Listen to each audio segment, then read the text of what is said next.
so high right now. I have no idea what's going on. Let's get it with you, Dave. What are you getting high on? We already talked about it a little bit, but I'm just gonna bring it. Well, we could go through it real quickly here. I'm like at this point, I'm not even mad, but I'm just like Joey B, my boy. What has what has happened? What happened to you? You are a shell of your former self. I have no idea what the issue is. At this, like I said, at this point, I can't even be mad because I just don't understand what is wrong. But what is wrong, Joey B? In 4 games, 57% completion, 728 yards, 2 touchdowns, 2 interceptions. Jeez. In 4 Yeah. fucking games, that is horrendous, dude. That is absolutely horrendous. You have arguably the number 2. You could flip them double J or Jamar Chase. You could flip them 1 or 2. You have arguably one of the best wide receivers in the NFL. Higgins is by far one of the best number 2s. Tyler Boyd is easily one of the best number 3s on a team. I mean, Joe Mixon can catch passes. He's not known as a pass catching back, but he can catch passes. It's like everything is there for you, bro. Like the world is your oyster, and you are screwing the pooch right now. Yeah, he really is. Jeez.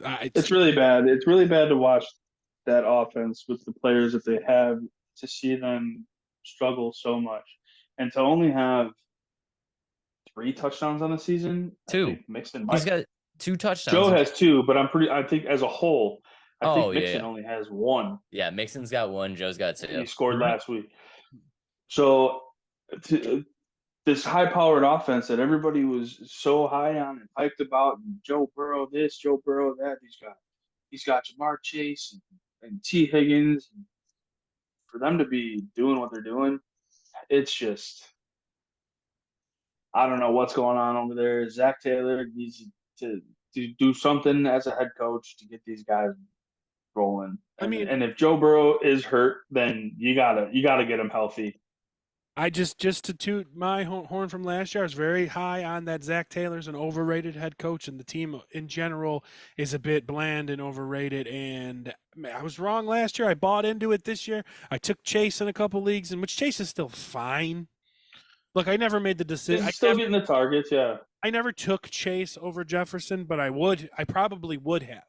And there was one league that I did take Chase over Christian McCaffrey, and I'm kicking myself in the dick over it, honestly. Like, and that's because I finally accepted, after the Bengals fucking owned us in the playoffs, I finally gave in and said, okay, I guess they're not as overrated as I said. I guess Zach Taylor is an offensive genius. Okay, I'm going to buy into the Bengals, and they fucked me all year so far. And that's what I get for not sticking to my fucking guns, because 90% of the time I'm usually right. God damn it. But is it an injury? Yeah. You know what? If it's an injury thing, then you're a shitty head coach for not making the thing that's right for the team, because you're 1-3. Yeah. You're 1-3, Zach Taylor. So go ahead, put Joe Burrow out there. Let him be dog shit. Let him get hurt worse just because he's the highest paid quarterback in the league. Well, I think Pat is now, but still. Like, ridiculous. And it's bad coaching, like I've said from the get-go. Yeah, no, I completely agree. And you know, we've said it on the podcast before. You know, this is T. Higgins' contract here. Like, we were looking for him to ball, and he hasn't really done anything. He's had a lot of drops. I've watched Bengals. Yeah, I have stock in T. Higgins, and now he's hurt, and who knows how long that's going to be. Broken rib. Yeah, so he's going to be maybe out for a little bit. That contract year is looking pretty grim for T. Higgins. Yeah, and T. Higgins owners they should be a little concerned. And Chaz, you talked about this a lot. Like, we know that this offense is bland. We know it's a bland offense. It's a very basic scheme, and it's you were right that defenses are going to start to key on this. But with this player skill set, it still shouldn't matter this much. I completely agree. Even in a basic skill set, this team should be able to produce more than what they're producing. It's absolutely insane that they're doing as bad as they are. And they've played 3 divisional games. That's a tough division with a lot of good defenses, and I'll give them the break. And then they beat on the Rams. But, like, I don't know. I'm not selling Chase. I'm hanging on to Chase because because look, he can do better. I mean, he had a great game last week when they decided to focus on him, and then this week they just don't focus on. I don't even know what they did this week. Like, again, I didn't watch the game, but how do you have Chase at least last week get like, 100 and something yards and 10, 11 receptions, and then you don't focus on him this week? It just doesn't. I don't know, because he didn't have a good game, and Higgins didn't have a good game, and Mixon didn't have a good game. So what the fuck did they do on the offense? Yeah, and this offense can't even move the ball, and that's sad because their kicker Evan McPherson, he was like the number one kicker last year. I think he was. I think he was perfect on extra points, perfect on field goals, and they're not even scoring points. They scored 3 points in 2 games this season so far, and it's bad. It's bad football. It's bad coaching. I don't know what's going on in Cincinnati. So I'll have a little more fun. Get high here. Let's bring it up a little bit. My get high is a little more fun. We're sticking with the AFC North, and I'm so high right now. We're gonna go with Jesus. What is his name? Elijah Moore. Not Mitchell, Elijah Moore. This dude takes a fucking end around.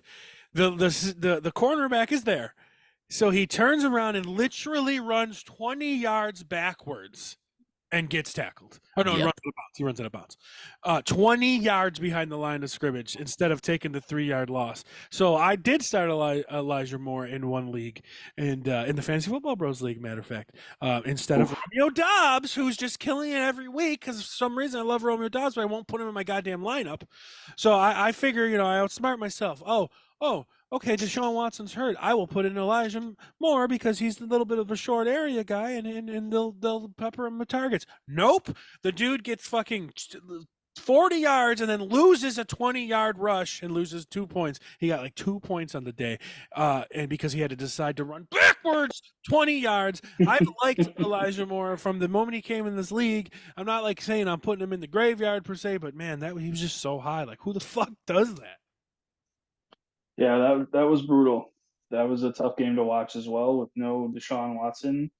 I mean, it's Cleveland. I don't really plan on watching too many Cleveland games. I But feel like some of these players, man, it's just like it's probably different when you got the helmet strapped on and you got like another dude just trying to murder your face. But like, I sometimes just don't understand like what goes through their head. Like, did Moore really think he's gonna backtrack like 20 yards and then all of a sudden like break it out of nowhere for like a 60-yarder streaking down the other side? Like, what goes through your head like when you do shit like that Against Baltimore's defense? Yeah. I don't know. He Ridiculous. must have been high though, for sure. That's the only answer. That's the only answer. All right, Adam, we getting high on. I am getting high on the Swifties and the Brittany Mahomes fans that have been at war since she has been in the box for Travis Kelce, hanging out with Mama, hanging out with her crew. Jake from State Farm. And yeah, Jake from State Farm. So, with that being said, my real get high is on the NFL. The NFL here, they love showing Taylor Swift. Did you see who she came to the game with? Like, yeah. She walks in the back with Ryan Reynolds, Blake Lively, Hugh Jackman, and a couple other superstars, and they focused solely on Taylor Swift. I get it. She's a pop star. She's a mega hit. She's the biggest But star in the world. NFL, you got some big names at this game. Let's get some airtime for Wolverine and Deadpool and these guys that have been in blockbuster movies. Like, whoever is the marketing guy for the NFL, like, oh my goodness.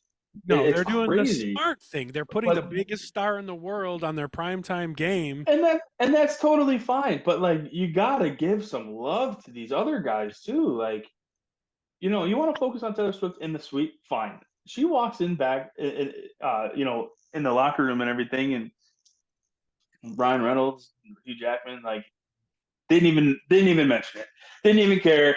They were like, "Oh, look, Taylor Swift is here. Taylor Swift is here." But good for the NFL for that. But I am so high on everything about this Taylor Swift,